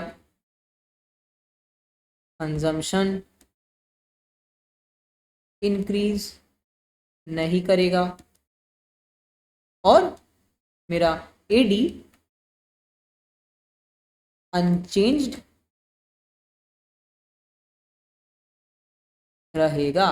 तो उसका क्या मतलब है, जितना भी फैक्टर्स था, जितना भी वेरिएबल्स था, वो सारा at a position of rest रहा। तो हम लोग को समझ में आ गया कि एसकेएम मॉडल एक स्टैटिक मॉडल है। अब समझिए, तो हम लोग ये बोल सकते हैं y is equal to a plus B Y plus I bar. तो हम लोग को समझ में आ गया कि ये जो मॉडल है ये एक स्टैटिक मॉडल है। अब थोड़ा सा कंफ्यूजन हो सकता है कि पहले तो मैंने एडी लिखा था, अब मैं इधर वाई क्यों लिख रहा हूँ। सो देखो, हम लोग को क्या पता है, demand is equal to supply. तो सप्लाई क्या है, मेरा income, that is my GDP, कि हम कितना जीडीपी प्रोड्यूस कर, जितना कितना हम प्रोडक्शन कर रहे हैं उसी में ना मेरा डिमांड होगा। तो मैं अगर इतना प्रोड्यूस कर रहा हूँ उसी को मैं सेल करूंगा, तो मैं प्रोडक्शन क्या है, मेरा जीडीपी है कि total goods, final goods and services produced with in the country. ठीक है, तो जीडीपी को हम लोग क्या लिखा था, वाई लिखा था, और that is equal to my AD, और AD is equal to this. तो डायरेक्टली मैं ये लिख सकता हूँ y equals to a plus B Y plus I bar. तो हम लोग को पता चल के ये जो मॉडल है, ये जो इकोनॉमिक मॉडल है, ये एक स्टैटिक मॉडल है। बट इसमें भी हम लोग को थोड़ा सा ध्यान देना पड़ेगा कि स्टैटिक मॉडल एक्सक्लूसिवली हम लोग टाइम को अपना एनालिसिस में नहीं लेते हैं, बट हम लोग थोड़ा सा पीरियड ऑफ टाइम को इम्प्लिसिटली एसकेएम मॉडल में लेते हैं। इसका क्या मतलब है, इम्प्लिसिटली का क्या मतलब हो जाता है कि समझिए ये जो मेरा वेरिएबल्स है y, उसके बाद आई हो गया, कंजम्पशन हो गया, ये फ्लो वेरिएबल्स है। What is a flow variables? Economic variables which are expressed as quantities per unit of time, मतलब जिसको हम लोग टाइम के हिसाब से मेजर करते हैं उसको हम लोग फ्लो वेरिएबल्स बोलते हैं। तो अगर मैं आपको बोलूं जीडीपी 100, इसका क्या मतलब है? कोई मतलब ही नहीं, सेंस नहीं होता। बट इफ आई से कि GDP from 24 to 25 has been 100, तो हम लोग को क्या समझ में आया कि with in this time range, इस ईयर का रेंज में मेरा जीडीपी हैज बीन 100 रुपीज। तो ये जो टाइम फ्रेम हुआ, ये जो फ्लो वेरिएबल्स हो गया मेरा वाई सी आई, ये सब मेरा एक फ्लो वेरिएबल्स है। तो हम लोग ये समझ रहे हैं कि इस मॉडल में हम लोग इम्प्लिसिटली टाइम को एनालिसिस में ले रहे, ठीक है। इतना आपको समझ में आ गया। तो नंबर वन स्टैटिक मॉडल है, that is it does not take exclusively time into its analysis but it takes implicitly time variable into its analysis। कहाँ पे? जहाँ पे हम लोग का y c i ये जो variables है ये flow variables है। what is a flow variable? economic variables that are expressed as quantities per unit of time, उसको हम लोग flow variables बोलता है। since y that is income, consumption, investment, these are your flow variables, इसीलिए इस model में, static model में हम लोग इम्प्लिसिटली टाइम को इनकॉर्पोरेट करते हैं। ठीक है, इतना आपको समझ में आ गया होगा आई गेस। तो हम लोग का जो मॉडल है y equals to a plus B Y plus I bar, it has been completely specified for you guys. अब समझिए इस मॉडल में हम लोग कौन कौन सा लेता है, वेरिएबल्स कौन कौन सा हो गया हम लोग का, y equals to a plus B Y plus I bar. इस मॉडल में हम लोग किस क्या सीख करते हैं, what we seek into this model, we seek to explain what is my numbers या फिर what are the values of Y and consumption, that is मेरा इनकम एंड कंजम्पशन क्या है। ठीक है, और इन दोनों वेरिएबल्स को मैं बोलता हूं एंडोजेनस वेरिएबल्स।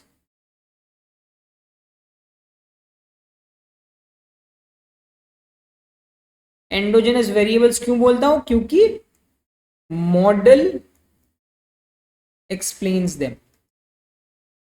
मॉडल से मुझे पता चल जाता है इन दोनों का क्वांटिटीज, इन दोनों का क्या क्या रिलेशनशिप है, कैसे क्या अफेक्ट करते हैं। बट यहाँ पे आई जो हो गया, उसके बाद ए हो गया, बी हो गया, इनको मैं बोलता हूँ एक्सोजेनस वेरिएबल्स।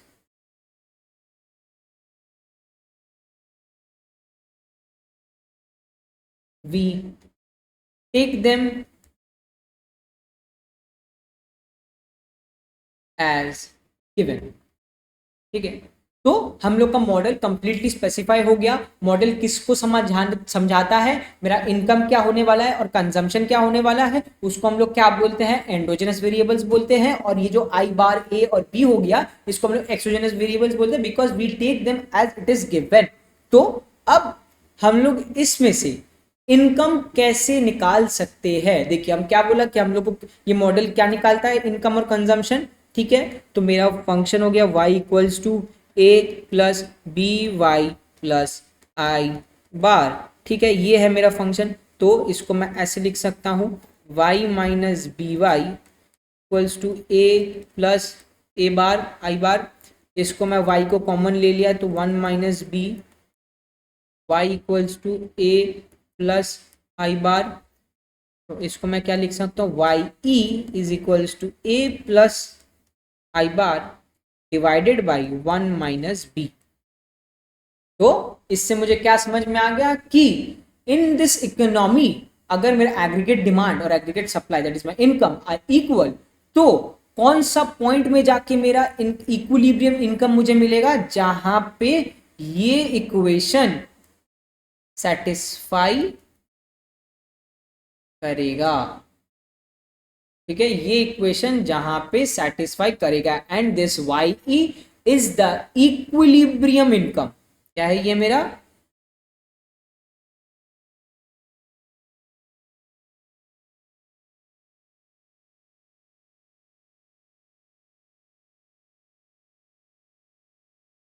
ठीक है। दिस इक्विलिब्रियम इनकम, अब समझिए ये जो इक्विलिब्रियम इनकम है, it gives me the level of income in terms of the exogenous variables. Exogenous variable कौन कौन से होगा आपका, ए, आई और बी, ये that was given as it was, तो उसको लेके हम लोग अपना इनकम निकाले, level of income, equilibrium level of income.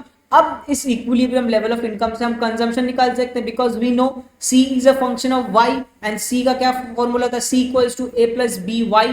तो वाई को अगर हम लोग पुट कर दिए तो हम लोग को पता चल जाएगा कि हम लोग को कितना मेरा कंजम्पशन हुआ है। ठीक है, इतना आपको समझ में आ गया है। तो ये हम लोग का इक्वेशन हो गया। अब let us completely slowly explain this equation, ये क्या है कैसे है। अगर आपको ये समझना है तो आप ये पार्ट समझिए अच्छे से कि मेरा जो राइट हैंड साइड पे है, this on the numerator that is A plus I bar, ये मेरा एग्रीगेट डिमांड का पार्ट है। ठीक है, A plus B Y plus I bar, ये मेरा एग्रीगेट डिमांड है। अब वहां से हम लोग लेट सपोज इग्नोर करते हैं बी वाई वाला पार्ट को, that is my autonomous consumption and this is my investment demand. तो दिस इज माई एडी। ठीक है, समझ में आ गया। अब ये जो एडी है, लेट अस सपोज कि ये जो मेरा एडी है ये एक्सेस डिमांड है। क्या बोला मैंने कि ये जो एडी है ये मेरा एक्सेस डिमांड है, कि इतना ज्यादा डिमांड मेरा इकोनॉमी में है, ये एक्सेस है, ओवर मतलब शॉर्टेज है, सरप्लस है। अब समझिए मेरा बात कि ये जो मेरा एडी है, अब क्या करना है, प्रोड्यूसर्स लोग अजम्पशन था कि प्राइसेस आर फिक्स, तो प्रोड्यूसर्स क्या करेगा, अपना जीडीपी या फिर प्रोडक्शन बढ़ाएगा। ठीक है, अब जब ये लोग अपना प्रोडक्शन बढ़ाएगा तो उसका क्या मतलब है कि इतना ज्यादा से कितना प्रोडक्शन बढ़ाना पड़ेगा ताकि ये जो मेरा डिमांड है ये जीरो हो जाए, है ना, कि मेरा supply will should be equal to my demand.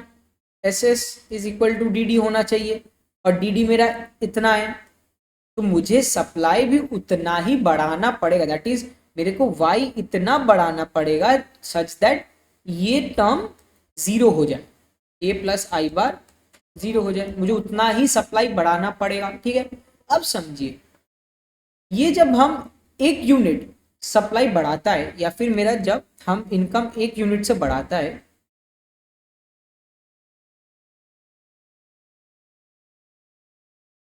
ये जो है ना इनकम डिमांड को डायरेक्टली एक यूनिट से कम नहीं करता है।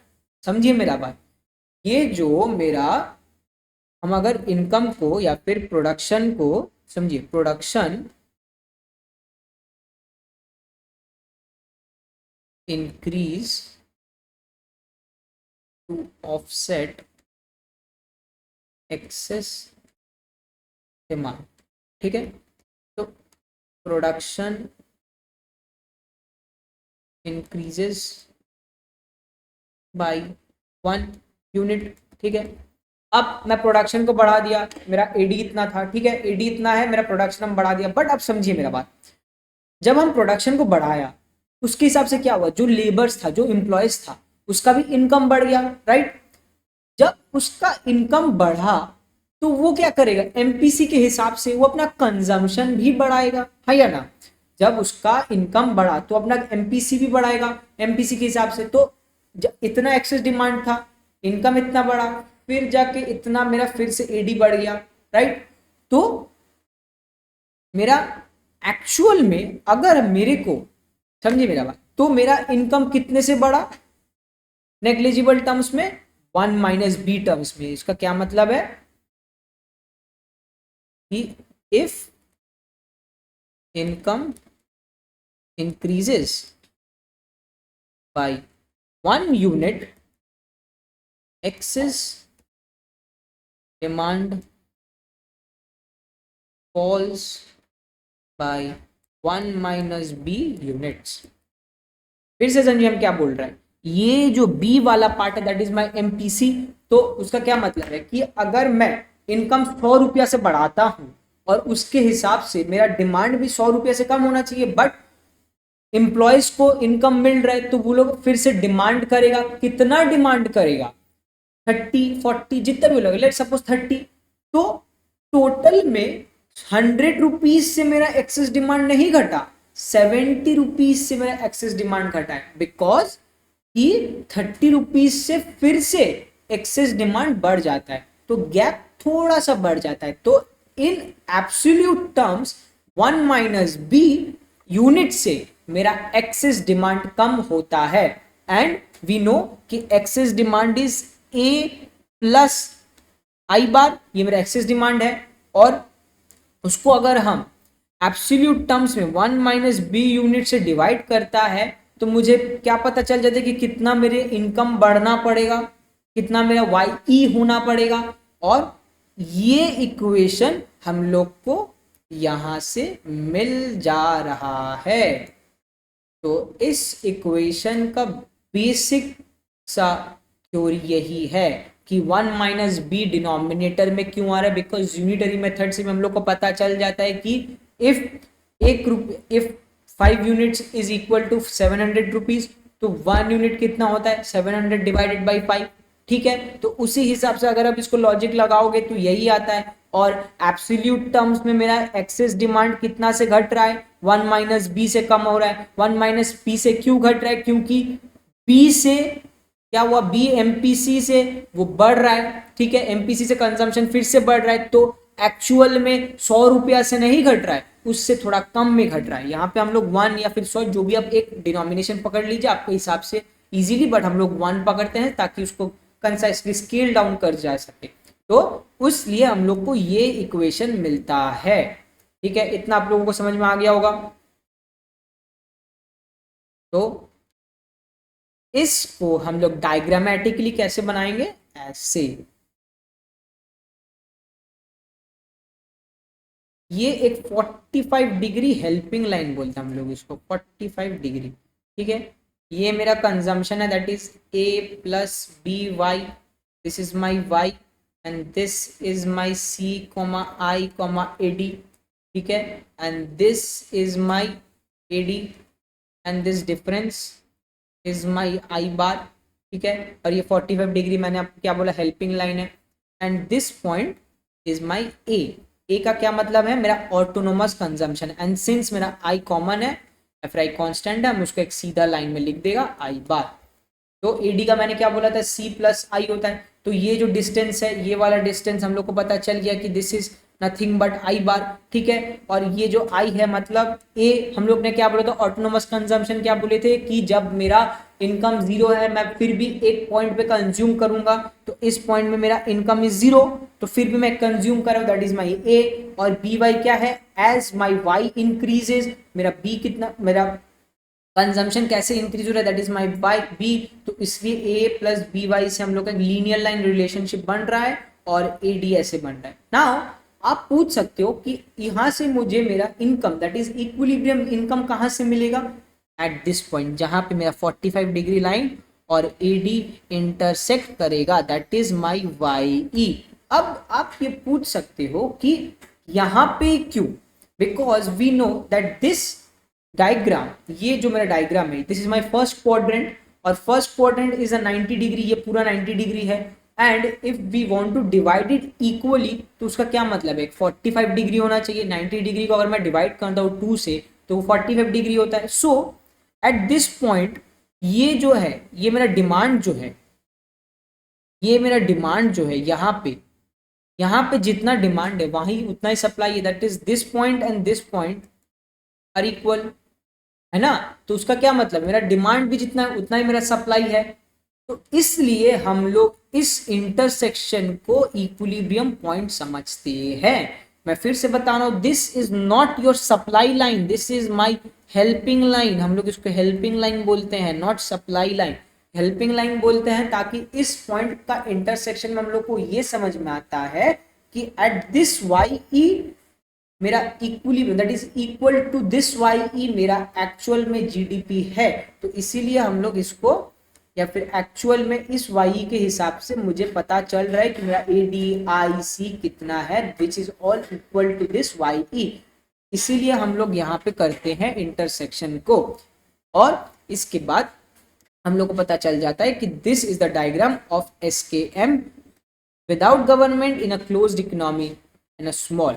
तो आपको आई गेस इतना तक तो समझ में आ गया होगा कि मॉडल कैसे बनाना है, मॉडल का स्पेसिफिक्स क्या है, स्टैटिक, उसके बाद flow variables, endogenous exogenous variables, helping line क्या है, और कैसे हम लोग को ये वाला इक्वेशन मिल रहा है और इस इक्वेशन का एक्चुअल में इंपॉर्टेंस क्या है। ठीक है, इतना तो कब सब लोगों को समझ में आ गया होगा। तो आप लोगों को इतना तक समझ में आया हो गया होगा कि हम लोग ने कैसे इक्विलिब्रियम को अचीव किया, कैसे मॉडल को अचीव किया। नेक्स्ट क्लास में हम लोग स्टेबिलिटी ऑफ इक्विलिब्रियम स्टार्ट करेंगे। ठीक है, तो I would urge you all to follow us and subscribe us in YouTube, ताकि आप लोगों को समझ में आ जाएगा हम लोग का प्लेलिस्ट में कैसे कैसे वीडियो चलने वाला है। और इस वीडियो के नीचे डिस्क्रिप्शन में हम लोग का कम्युनिटी लिंक का भी दे दिया जाएगा, ताकि आप उसमें एडजस्ट हो जाए, ताकि आप उसमें ऐड हो जाओ, और ऐड होने के बाद आपको वो वीडियोस जल्दी से जल्दी मिल जाए, ताकि आपको कोई दिक्कत ना हो। और इसलिए आप फटाफट हम लोग का यूट्यूब पे सब्सक्राइब कर लीजिए, और नेक्स्ट क्लास से हम लोग आपको समझा देंगे कि कंपैरेटिव स्टैटिक्स क्या हो गया, उसके बाद स्टेबिलिटी ऑफ इक्विलिब्रियम क्या है। जितना जल्दी हो पाए, जितना कंसाइज वे में हो पाए, हम लोग आपको समझा दें। And this was your basic introduction of the SKM model, जो कि मैंने आपको इन डेप्थ समझाया है। इन डेप्थ मैंने आपको एसकेएम मॉडल अच्छे से समझा दिया है कि क्या होता है, कैसे होता है, सारा सब कुछ अच्छे से समझा दिया है। If you have any doubts, don't